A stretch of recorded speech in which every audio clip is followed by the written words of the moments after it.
આજે આપણે સ્નાયુ સંકોચનની ક્રિયાવિધિ વિશે સમજીશું।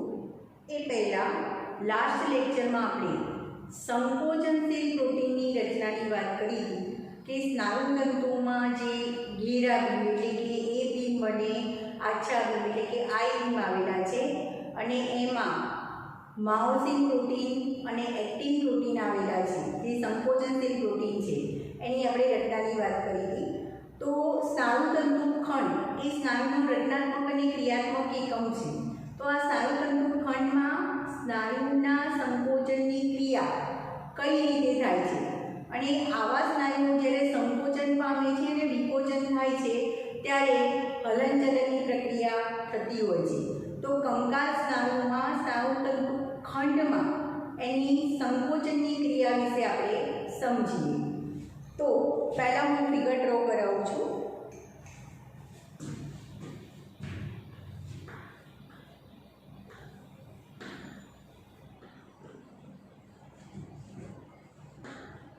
સ્નાયુ સંકોચનની ક્રિયા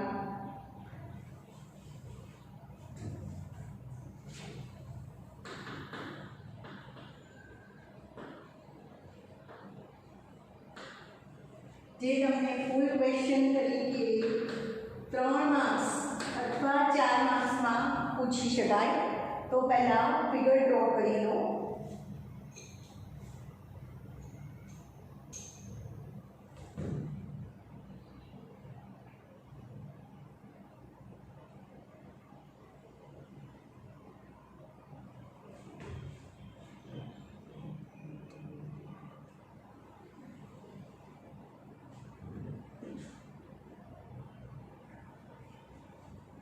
આ બે સ્નાયુતંતુ ખંડમાં સ્નાયુતંતુ ખંડની આપણે વ્યાખ્યા લીધી કે સ્નાયુતંતુ ખંડ એટલે શું? તો સ્નાયુતંતુમાં બે ક્રમિક ઝેડ રેખા એટલે કે ક્રાઉઝની કલા વચ્ચેનો વિસ્તાર એને સ્નાયુતંતુ ખંડ કહેવાય છે। તો આ બે ક્રાઉઝની કલા એટલે કે ઝેડ રેખા છે અને એ સ્નાયુતંતુ ખંડમાં વચ્ચે એક પૂર્ણ એ બીમ આવેલો હોય છે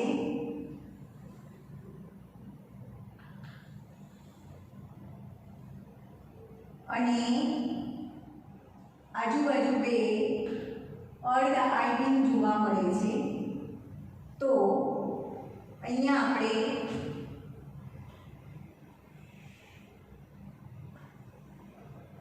આ માયોસિન તંતુ એ બીમમાં આવેલો માયોસિન તંતુ છે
આ પૂર્ણ એ બીમ છે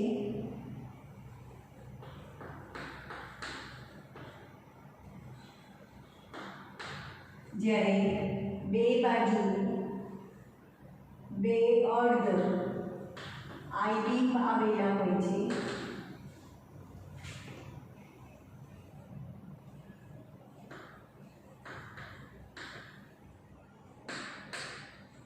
આ બે ઝેડ રેખા વચ્ચેનો વિસ્તાર એટલે સ્નાયુતંતુ ખંડ કહેવાય। સ્નાયુતંતુ ખંડમાં એક પૂર્ણ એ બીમ અને બે અર્ધ આઈ બીમ આવેલા હોય છે. આગળ આપણે એની વાત કરી હતી કે એ બીમમાં માયોસિન પ્રોટીનના સૂક્ષ્મતંતુકો આવેલા હોય છે, જે પ્રમાણમાં જાડા હોય છે અને એને પ્રાથમિક સૂક્ષ્મતંતુક તરીકે પણ ઓળખવામાં આવે છે. જ્યારે આઈ બીમમાં પાતળા સૂક્ષ્મતંતુકો આવેલા હોય છે, જેને એક્ટિન તંતુકો કહેવાય છે, કારણ કે તે એક્ટિન પ્રોટીનના બનેલા હોય છે. એટલે એ બીમમાં માયોસિન સૂક્ષ્મતંતુકો તો છે જ, અને આઈ બીમના એક્ટિન તંતુકો પણ એ બીમમાં અડધી સુધી પ્રસરેલા હોય છે. આ રચનાની વાત આપણે કરી લીધી છે કે સ્નાયુતંતુ ખંડ એટલે બે ક્રમિક ઝેડ રેખા વચ્ચેનો વિસ્તાર, એને સ્નાયુતંતુ ખંડ કહેવાય, જેમાં એક પૂર્ણ એ બીમ અને બે અર્ધ આઈ બીમ આવેલા હોય છે. પૂર્ણ એ બીમ છે એ બીમમાં માયોસિન પ્રોટીનના બનેલા જાડા તંતુકો આવેલા હોય છે, જેને માયોસિન તંતુ તરીકે ઓળખવામાં આવે છે. જ્યારે આઈ બીમમાં એક્ટિન પ્રોટીનના બનેલા જાડા પાતળા સૂક્ષ્મતંતુકો આવેલા હોય છે. બરાબર. પણ આઈ બીમમાં જે એક્ટિન તંતુકો છે એ બીમના થોડા વિસ્તાર સુધી પ્રસરેલા હોય છે. એટલે એમ કહી શકાય કે એ બીમમાં માયોસિન તંતુકો પણ છે અને એક્ટિનના સૂક્ષ્મતંતુકો પણ આવેલા છે, એટલે આ વિસ્તાર વધારે ઘેરો હોય છે.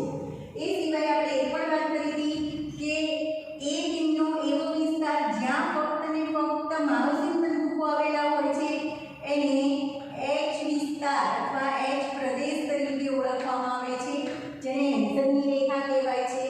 અને આ હેન્સનની રેખામાં બરાબર મધ્યમાં એક ઘેરી રેખા પસાર થાય છે, જેને એમ રેખા તરીકે ઓળખવામાં આવે છે. હવે આપણે અહીંયા આ જે પરિસ્થિતિ છે એ સ્નાયુતંતુક ખંડની વિશ્રામની અવસ્થા છે, અને વિશ્રામની અવસ્થા દરમિયાન એ બીમ અને આઈ બીમના જે સૂક્ષ્મતંતુકો છે એકબીજા ઉપર આચ્છાદિત થયેલા હોય છે. હવે સ્નાયુ સંકોચનનો ગુણધર્મ છે, સ્નાયુ સંકોચનની ક્રિયાવિધિ કેવી રીતે થાય છે, તો સ્નાયુ સંકોચનની ક્રિયા એ સરકવાના સિદ્ધાંત ઉપર કાર્ય કરે છે. હજુ આ વિશ્રામની અવસ્થા બતાવી છે. હવે આપણે સંકોચનની ક્રિયા કઈ રીતે થાય છે એ ફિગર ડ્રો કરીએ. તો સંકોચનની ક્રિયા માટે બે ઝેડ રેખા થોડી નજીક બતાવવાની છે.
આઈ બીમ છે,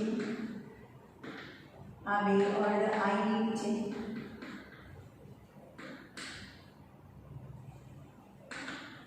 એમાં વચ્ચે હેન્સનની રેખાવાળો ભાગ,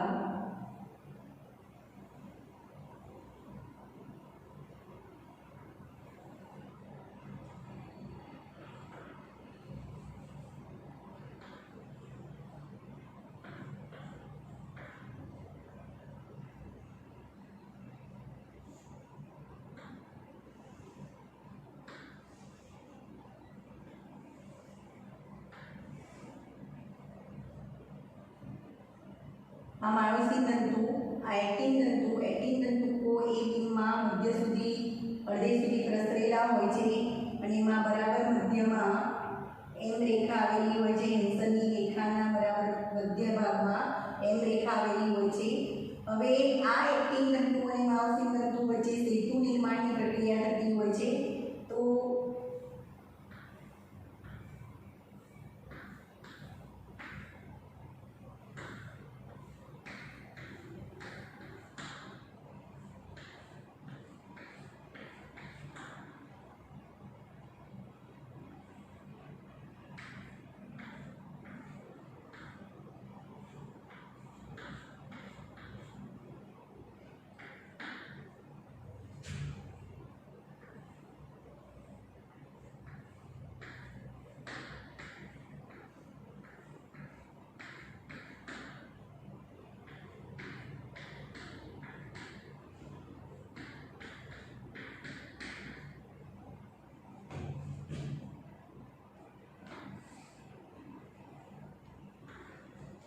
માયોસિન તંતુ,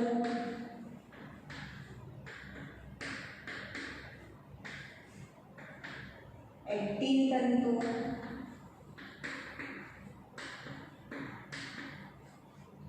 આ જે વચ્ચે બતાવી છે એ સેતુ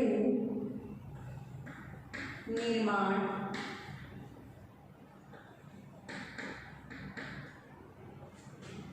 આ સ્નાયુતંતુ ખંડ છે જે સંકોચનની પરિસ્થિતિ દર્શાવે છે, સંકોચનની સ્થિતિ દર્શાવે છે। તો હવે આપણે સ્નાયુ સંકોચનની ક્રિયાવિધિ સમજીએ। આપણે આગળ વાત કરી હતી કે સ્નાયુતંતુ અથવા સ્નાયુતંતુનો રચનાત્મક અને ક્રિયાત્મક એકમ સ્નાયુતંતુ ખંડ છે।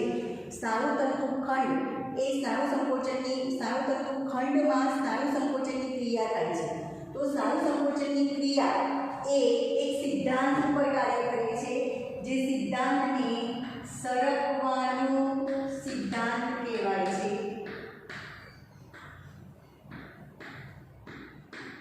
હવે સરકવાનો સિદ્ધાંત એટલે શું?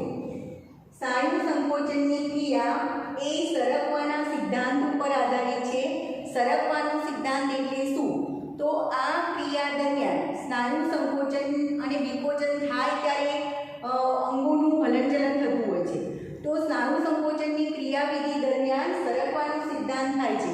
સરકવાના સિદ્ધાંતમાં સ્નાયુતંતુ ખંડમાં આવેલા એ બીમમાં આવેલા માયોસિન તંતુઓ જે જાડા પ્રોટીનના બનેલા છે, જાડા સૂક્ષ્મ તંતુઓ છે, માયોસિન પ્રોટીનના બનેલા છે, અને આઈ બીમમાં આવેલા એક્ટિન પ્રોટીનના બનેલા પાતળા સૂક્ષ્મ તંતુઓ એકબીજા ઉપર સરકે છે, એ સરકવાનો સિદ્ધાંત કહેવાય। એટલે ખાસ એ બાબત બને છે કે એક્ટિનના સૂક્ષ્મ તંતુઓ એ માયોસિનના સૂક્ષ્મ તંતુઓ વચ્ચે આવેલા અવકાશમાં સરકે છે, અને આ સરકવાના સિદ્ધાંત ઉપર સ્નાયુ સંકોચનની ક્રિયા થાય છે। તો એમાં જ્યારે સ્નાયુ સંકોચન નથી હોતું અને સ્નાયુતંતુ જ્યારે વિશ્રામી અવસ્થામાં હોય છે ત્યારે એ ટીમના માયોસિન તંતુ અને આઈ ટીમના એક્ટિન તંતુઓ એકબીજા ઉપર આચ્છાદિત હોય છે। આચ્છાદિત હોવું એટલે તમને ખ્યાલ છે કે આવરણ, જેમ કે આ માયોસિન તંતુ છે અને નીચે એક્ટિન તંતુઓ છે, તો એકબીજા ઉપર આચ્છાદિત થયેલા હોય છે। વિશ્રામી અવસ્થા દરમિયાન સ્નાયુતંતુમાં અને સ્નાયુતંતુ ખંડમાં એ બીમના માયોસિન તંતુઓ અને આઈ બીમના એક્ટિન તંતુઓ એકબીજા ઉપર આચ્છાદિત થયેલા હોય છે, અને સ્નાયુ સંકોચનની ક્રિયા દરમિયાન માયોસિન તંતુના વચ્ચેના અવકાશમાં એક્ટિન તંતુઓ અંદરની તરફ સરકે છે, અને સરકવા માટે માયોસિન તંતુ જ મદદ કરે છે, આપણે આગળ શીખીએ છીએ। તો માયોસિન તંતુના વચ્ચેના અવકાશમાં એક્ટિન તંતુઓ સરકે છે અને એ દરમિયાન સંકોચનની ક્રિયા થાય છે। આ સંકોચનની ક્રિયા દરમિયાન આ સૂક્ષ્મ તંતુઓની લંબાઈમાં કોઈ ફેરફાર થતો નથી। માયોસિન તંતુની લંબાઈમાં પણ ફેરફાર થતો નથી, એઝ ઇટ ઇઝ જ રહે છે, અને એક્ટિન તંતુની લંબાઈમાં પણ ફેરફાર થતો નથી। એટલે એ બીમ અને આઈ બીમમાં આવેલા સૂક્ષ્મ તંતુઓ એની લંબાઈમાં કોઈ ફેરફાર થતો નથી, લંબાઈ એની જ રહે છે। ફક્ત સ્નાયુ સંકોચનની ક્રિયા દરમિયાન જે એચ વિસ્તાર છે, હેન્સનનો પ્રદેશનો ભાગ, એ વિસ્તાર ટૂંકો થાય છે, અને આઈ બીમ જો અહીંયા વિશ્રામની અવસ્થા દરમિયાન અહીંયા વધારે ગેપ છે, જ્યારે સંકોચનની ક્રિયા દરમિયાન આઈ વિસ્તાર અથવા આછો બીમ એ ટૂંકો થાય છે, અને એચ વિસ્તાર પણ ટૂંકો થાય અથવા તો અદૃશ્ય થાય। સંકોચનની સ્થિતિ દરમિયાન આ યાદ રાખજો, નીટમાં પણ પૂછાશે કે સ્નાયુ સંકોચનની ક્રિયા દરમિયાન કયો બીમ ટૂંકો થાય છે? તો આઈ બીમ અથવા આછો બીમ ટૂંકો થાય છે। એ બીમમાં કોઈ ફેરફાર થતો નથી, ફક્ત સંકોચનની ક્રિયા દરમિયાન આઈ બીમ અથવા આછો બીમ ટૂંકો થાય છે, અને એચ પ્રદેશ એ પણ અહીંયા પહોળો બતાવ્યો છે, અહીંયા ટૂંકો થયેલો બતાવ્યો છે। તો એચ વિસ્તાર પણ ટૂંકો થશે અથવા અદૃશ્ય થશે, ફક્ત ને ફક્ત સ્નાયુ સંકોચનની ક્રિયા દરમિયાન। હવે આ સ્નાયુ સંકોચનની ક્રિયા કઈ રીતે થાય છે એ આપણે સમજવાનું છે। તો સ્નાયુ સંકોચનની ક્રિયા દરમિયાન અહીંયા બે એ બીમમાં આવેલા માયોસિન તંતુ અને આઈ બીમમાં આવેલા એક્ટિન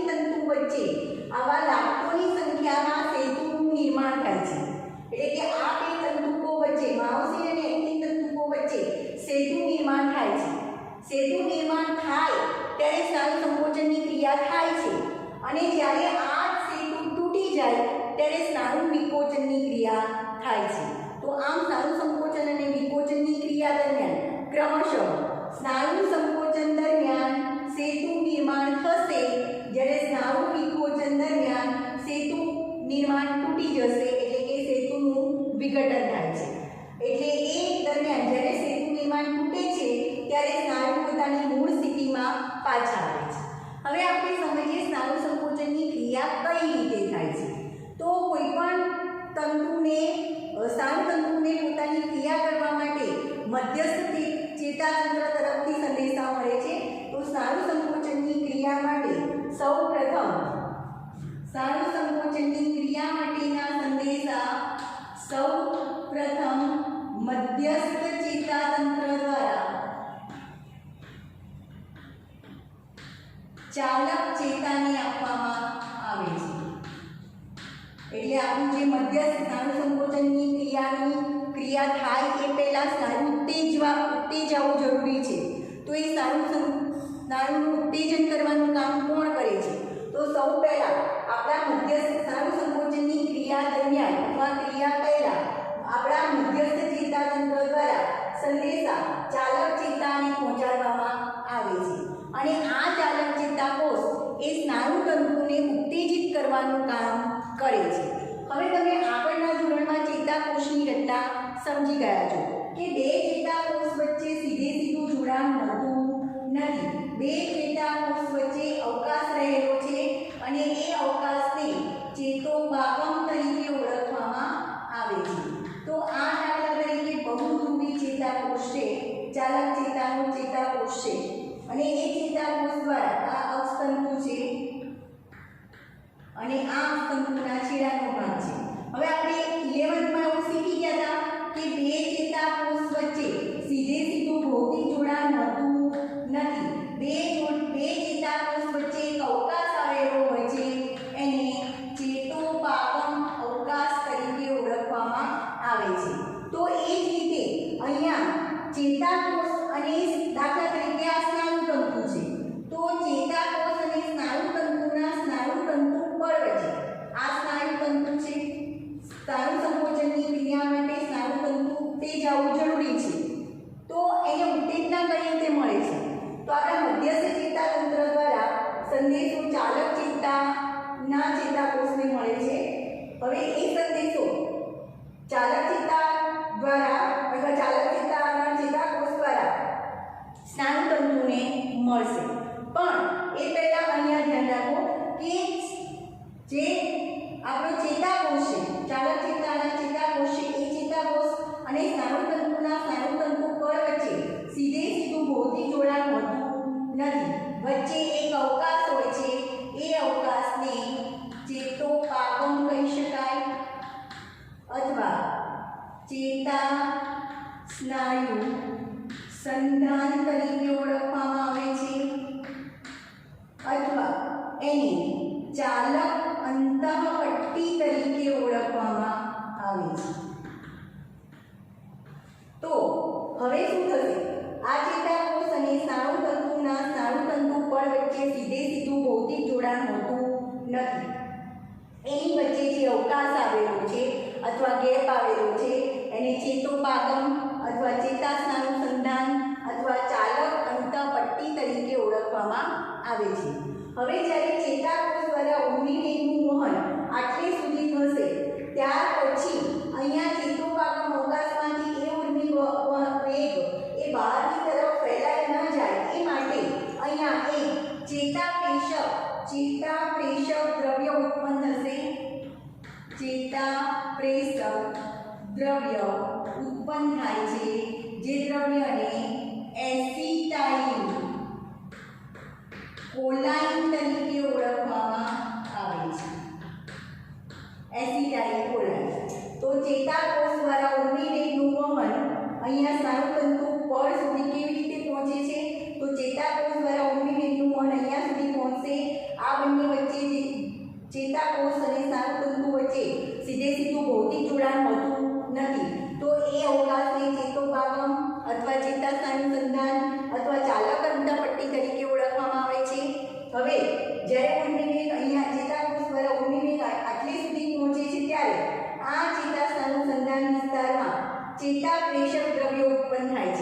એસિટાઇલ કોલાઇન નામનું ચેતાપ્રેષક દ્રવ્ય ઉત્પન્ન થાય છે જે ઉર્મી વેગનું વહન સ્નાયુતંતુમાં કરાવે છે.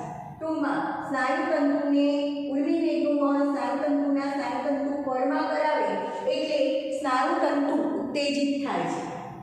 હવે જ્યારે સ્નાયુ ઉત્તેજાય છે ત્યારે અહીંયા ધ્યાન રાખો, જે તમારી એનસીઈઆરટીની બુકમાં આપેલું નથી.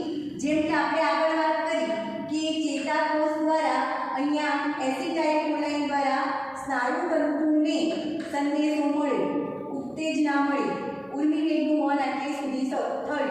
તો હવે સ્નાયુતંતુમાં ઉર્મી વેગનું વહન થતાં સ્નાયુ ઉત્તેજાય છે અને સ્નાયુ કોષરસમાં આવેલા કેલ્શિયમને મુક્ત કરે છે.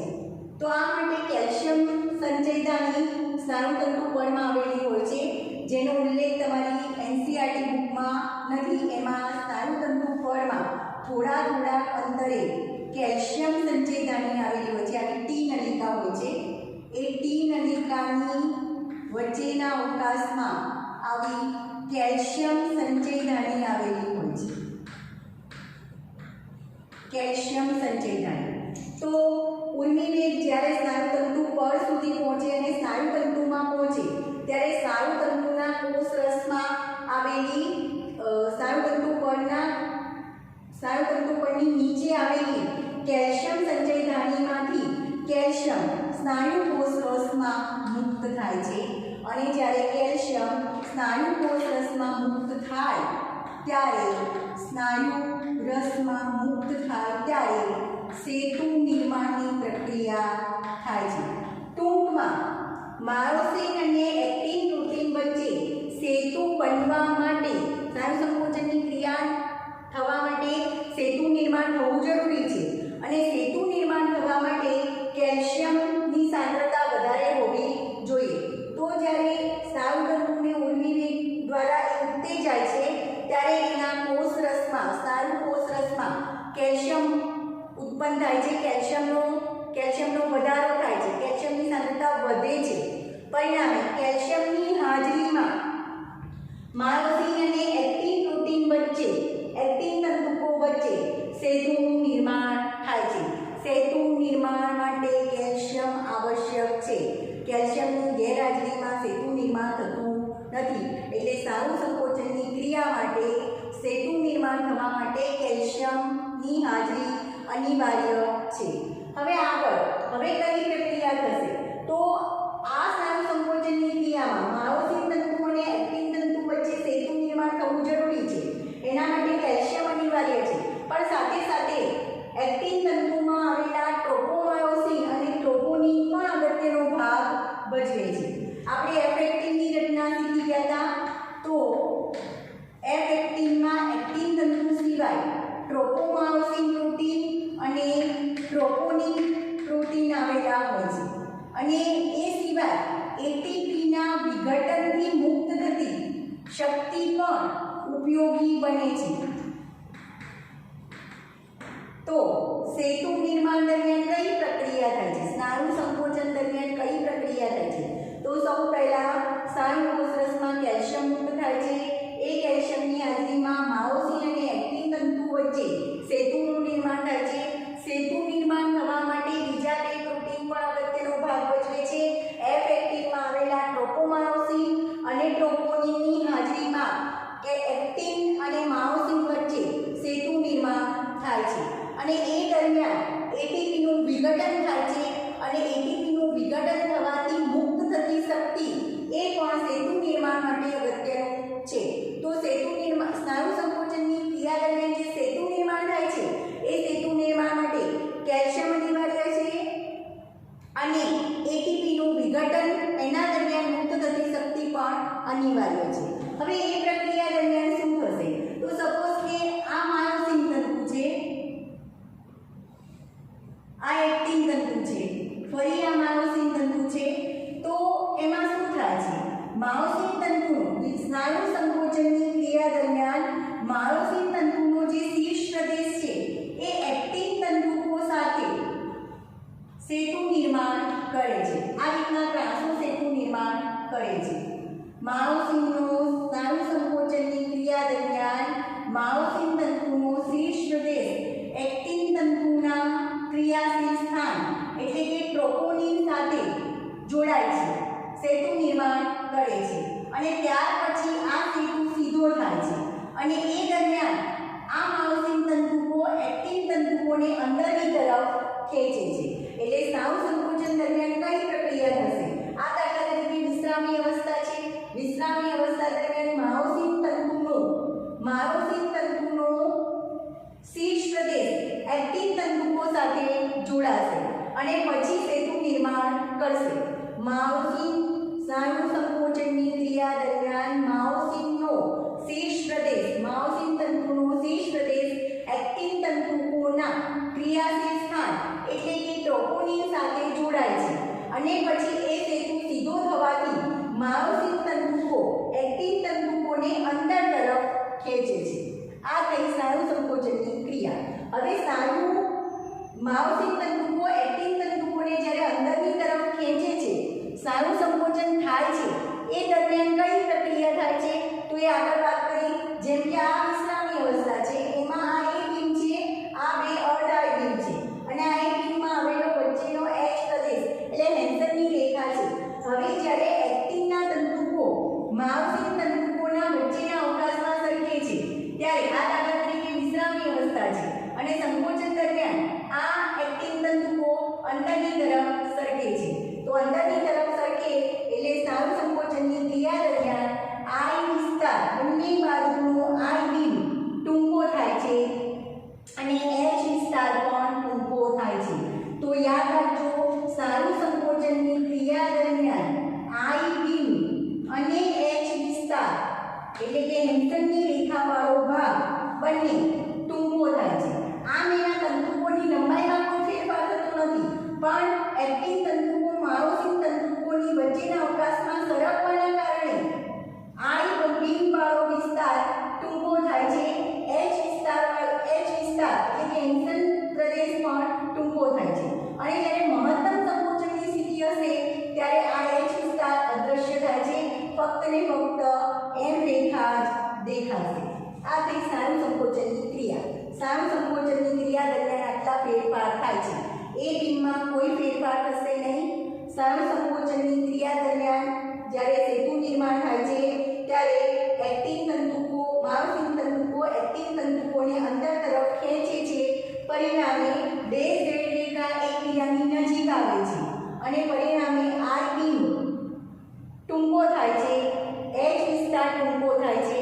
જ્યારે મહત્તમ સંકોચનની સ્થિતિ હશે ત્યારે H વિસ્તાર અદૃશ્ય થશે। તો આ થઈ સ્નાયુ સંકોચનની ક્રિયા। હવે સ્નાયુ વિકોચન એટલે શું? સ્નાયુ પોતાની મૂળ સ્થિતિમાં પાછા આવે તો એ પ્રક્રિયાને સ્નાયુ વિકોચન તરીકે ઓળખવામાં આવે છે। તો એ પ્રક્રિયા દરમિયાન શું થશે? તો સ્નાયુ વિકોચન દરમિયાન આ જે માયોસિન અને એક્ટિન તંતુઓ વચ્ચે જે સેતુ બન્યા છે એ સેતુનું વિઘટન થઈ જાય છે અને એ વિકોચન દરમિયાન પાછું માયોસિનમાંથી એડીપી અને પીઆઈ મુક્ત થાય છે અને એડીપી અને પીઆઈ મુક્ત થતાં ફરી પાછું એટીપીનું નિર્માણ થાય છે। તો જ્યારે એટીપીનું સેતુ નિર્માણ તૂટે, યાદ રાખજો, સેતુ નિર્માણ તૂટે એ સમયગાળા દરમિયાન માયોસિનમાંથી ઉત્પન્ન થતા એડીપી અને પીઆઈ દ્વારા એટીપીનું નિર્માણ થાય છે અને એ સમયગાળા દરમિયાન પાછું વિકોચનની પરિસ્થિતિ થાય છે એટલે સ્નાયુ પોતાની મૂળ સ્થિતિમાં પાછા આવે છે।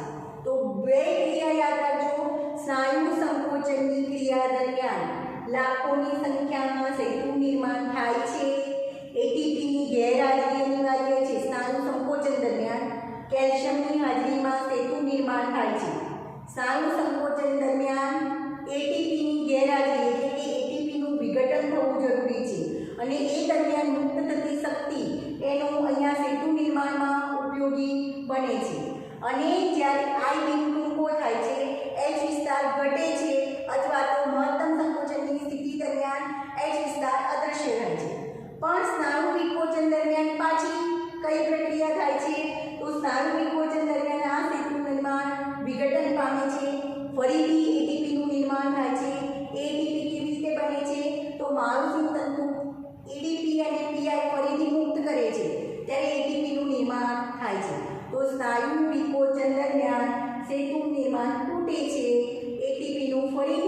સ્નાયુમાં થાય છે એ પ્રક્રિયાને સ્નાયુ વિકોચન કહેવાય છે અને સ્નાયુ વિકોચન દરમિયાન પાછી ઝેડ રેખા પોતાની મૂળ સ્થાને પાછી આવે છે એટલે આ બીમ પાછો પોતાની એનું સ્થાન છે એ સ્થાન પ્રાપ્ત કરી લે છે અને સ્નાયુ વિકોચન કહેવાય છે। ટૂંકમાં આણ્વિક સ્તરે તમારે એ મુદ્દો યાદ રાખવો પડશે કે સ્નાયુ સંકોચનની ક્રિયાવિધિ દરમિયાન સેતુ નિર્માણ થવું અને સેતુનું વિઘટન થવું વારંવાર આ પ્રક્રિયા થાય છે એટલે સ્નાયુ સંકોચન અને વિકોચનની ક્રિયા થાય છે। જ્યારે સેતુ નિર્માણ થશે ત્યારે કેલ્શિયમની હાજરીમાં સેતુ નિર્માણ થશે ત્યારે એટીપીનું વિઘટન થાય છે એટલે ઇનડાયરેક્ટલી એમ કહી શકાય કે સેતુ નિર્માણ ક્યારે થાય જ્યારે એટીપીનું વિઘટન થાય ત્યારે અને સેતુનું વિઘટન ક્યારે થાય તો જ્યારે એટીપીનું ફરીથી નિર્માણ થાય ત્યારે। તો સ્નાયુ સંકોચન દરમિયાન કેલ્શિયમની હાજરીમાં સેતુ નિર્માણ થાય એટીપીનું વિઘટન થાય જ્યારે સ્નાયુ વિકોચન દરમિયાન સેતુ નિર્માણ તૂટે છે કેલ્શિયમનું પ્રમાણ ઘટે છે કોષરસમાં કેલ્શિયમની સાંદ્રતા ઘટી જાય છે એટલે સેતુનું વિઘટન થાય છે અને એટીપીનું ફરીથી નિર્માણ થાય છે। હવે આ સંકોચનની ક્રિયાવિધિ કેટલા સમય સુધી ચાલુ રહે? કોઈ પણ સ્નાયુઓના સ્નાયુ તંતુખંડમાં સંકોચનની ક્રિયા ક્યાં સુધી ચાલુ રહે તો એ કેલ્શિયમની સાંદ્રતા પર આધારિત છે। જ્યાં સુધી સ્નાયુ તંતુખંડમાં કેલ્શિયમની સાંદ્રતા વધારે હશે ત્યાં સુધી સ્નાયુ સંકોચનની ક્રિયા થશે પણ જ્યારે સ્નાયુ કોષરસમાં કેલ્શિયમની સાંદ્રતા ઘટે છે સ્નાયુ કેલ્શિયમને પાછું સ્નાયુ કોષરસમાં પાછું મોકલવાના કારણે સ્નાયુ કોષરસમાં જ્યારે કેલ્શિયમની સાંદ્રતા ઘટે છે ત્યારે સ્નાયુઓનું વિકોચન થાય છે ત્યારે ઝેડ રેખા પાછી પોતાની મૂળ અવસ્થાએ આવે છે। તો આ પ્રક્રિયાને સ્નાયુ વિકોચન તરીકે ઓળખવામાં આવે છે। તો સ્નાયુ સંકોચન કેવી રીતે થાય છે સ્નાયુનું વિકોચન કેવી રીતે થાય છે અને સ્નાયુ સંકોચન અને વિકોચનના કારણે આપણા અંગોનું કે શરીરના જે તે અંગોનું હલનચલન થાય છે। બીજું હવે આ સ્નાયુઓ જે કંકાલ સ્નાયુ છે એ શ્રમિક સ્નાયુ છે બરાબર એ ક્યારેક શ્રમિક થાય છે કઈ રીતે તો જુદા જુદા પ્રકારના સ્નાયુ તંતુઓમાં આ સ્નાયુ સંકોચનની ક્રિયાનો સમયગાળો જુદો જુદો હોય છે પણ કેટલીક વાર જો આ સ્નાયુ સંકોચનની ક્રિયા વધારે લાંબો સમય સુધી ચાલે તો એ સમયગાળા દરમિયાન રુધિરમાં લેક્ટિક એસિડનો સ્નાયુઓમાં લેક્ટિક એસિડનો ભરાવો થાય છે એટલે કે લેક્ટિક એસિડનો સંચય થાય છે। ક્યારે સ્નાયુ વિકોચન પામે છે અથવા શ્રમિક થાય છે તો એ માટેની આ થિયરી યાદ રાખજો કે જ્યારે સ્નાયુ કોષરસમાં કેલ્શિયમની સાંદ્રતા ઘટે ત્યારે સ્નાયુ વિકોચન પામે છે અને પોતાની મૂળ સ્થિતિમાં ઝેડ રેખા એ પોતાની મૂળ સ્થિતિમાં આવે છે।